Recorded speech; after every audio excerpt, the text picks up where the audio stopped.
In recent times, particularly in the West, there has been an upsurge in protests, riots, and social media campaigns calling for fundamental change in society.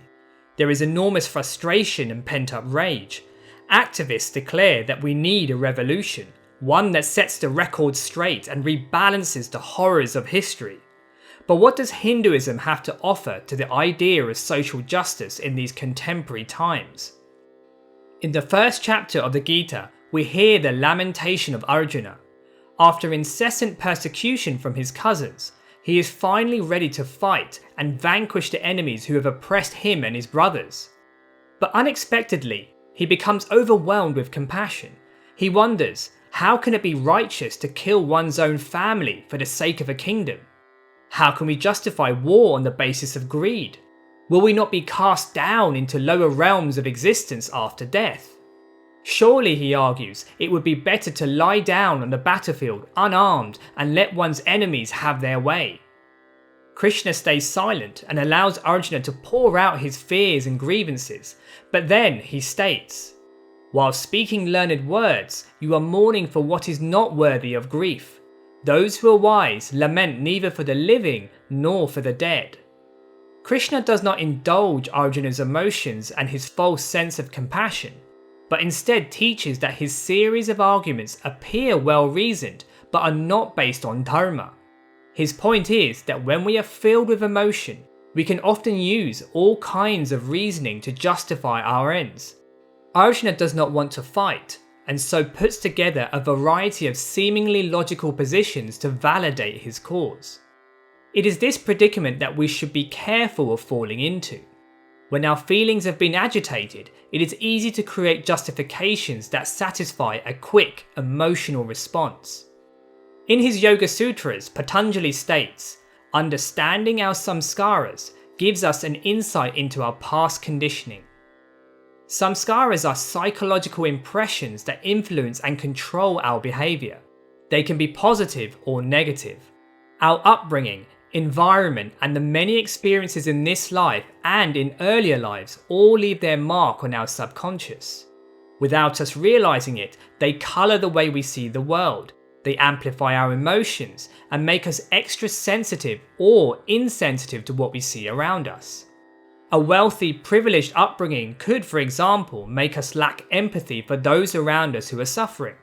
But it could also, on the other hand, make us feel guilty and unworthy of our success. A difficult childhood can make us resentful and angry at the misfortune we have faced. Or it could encourage us to fight and work hard to make the most of what we receive.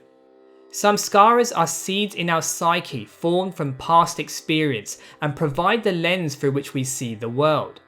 Unless we understand them, they will unconsciously control our perspective and decision making. They will cause us to interpret reality through our emotions. We will deny facts and pick up certain arguments that conform to the way we see things. We will insist on quick, dramatic results with no regard for the long-term consequences. Instead of acknowledging what is good and identifying what we need to change in a balanced way, we take extreme views which do nothing to help the situation. Instead of analysing things carefully, we can come up with simplistic solutions to extremely complicated problems. In short, samskaras can make us cherry-pick aspects of life to support not what is right, but to support the vision we want to see. Krishna states, that knowledge which is not based on reason, which clings to one single idea as if it were everything, is said to be in the mode of ignorance. Rather than identifying the very real problems that exist in a proportional, measured way, we can decide that one thing is responsible for everything. Suddenly, everybody is racist or sexist, or every problem is the result of the rich, and the only solution is to burn down everything and start again. Such extreme attitudes have no appreciation for what is currently working and benefiting people. In the name of revolution, we can be willing to recklessly eliminate generations of growth and development in our society. Regimes like Nazism and communism brought about the slaughter of millions of people because of group negative samskaras that became out of control. At the time, people felt that they were fighting for justice, for a greater good, but instead ended up committing some of the worst atrocities in history. The more spiritually unconscious we are, the more we run the risk of repeating history in catastrophic fashion. While fighting racism, we can end up becoming racist. While fighting sexism, we can end up becoming sexist. While claiming to be on the side of compassion and sympathy, we can end up becoming incredibly hateful. Narratives, arguments, and reasoning will always change with the times.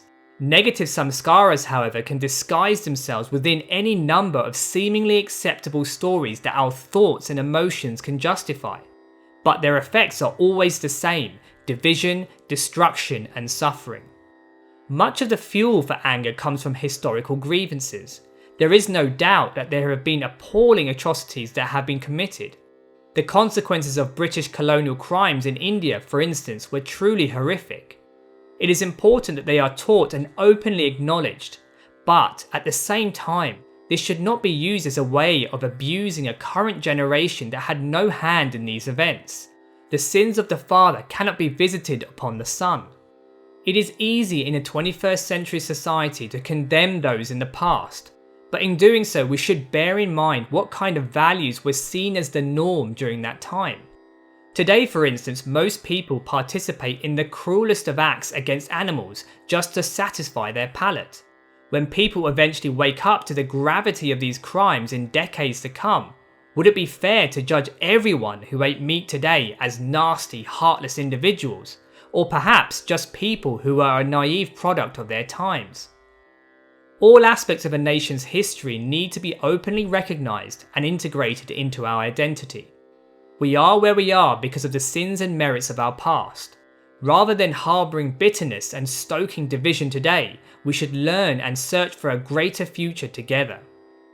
After Arjuna throws away his bow and helplessly surrenders, Krishna does not spend time vilifying his enemies. He instead makes Arjuna rise above the immediate situation at hand. He takes him out of his negative emotions to give him the highest truth. He teaches that beyond this physical frame we are the divine self, untouched by this material world. Krishna states that whatever we do, whatever we fight for, this fundamental principle must be the anchor.